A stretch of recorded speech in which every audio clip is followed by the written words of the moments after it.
நம்ம வெள்ளக்கோவிலுக்கு பக்கத்துல இப்படி ஒரு இடம் இருக்கிறது என்று உங்களுக்கு தெரியுமா? ஆமாங்க, வெள்ளக்கோவில் பக்கத்திலே இருக்கிற நாகமநாயக்கன் பட்டியில தானுங்க இந்த இடம் அமைஞ்சிருக்கு.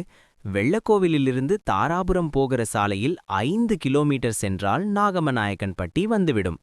நாகமநாயக்கன் பட்டியிலிருந்து மேற்கே வட்டமலைக்கரை அணைக்கு செல்லும் வழியில்தானுங்க இந்த கொல்லம்பாலி நீர்சுனை அமைந்திருக்கிறது. இந்த நீர்சுனை பல நூறு ஆண்டுகளுக்கு முன்பு இயற்கையாக உருவானது என்று பெரியோர்கள் சொல்கிறார்கள். இதை சில வரலாற்று ஆய்வாளர்களும் உறுதிப்படுத்துகிறார்கள். தொல்பொருள் ஆராய்ச்சி துறையிலிருந்தும் இங்கு வந்து இந்த இடத்தை ஆராய்ச்சி செய்திருக்கிறார்கள். இந்த நீர்சுனையில் இதுவரை எவ்வளவு மோசமான வறட்சி காலத்திலும் நீர் வற்றியது இல்லை என்பது வரலாறு. இத்தனை சிறப்புகள் உள்ள இந்த இடத்தை நீங்களும் ஒருமுறை நேரில் சென்று பார்க்கலாமே.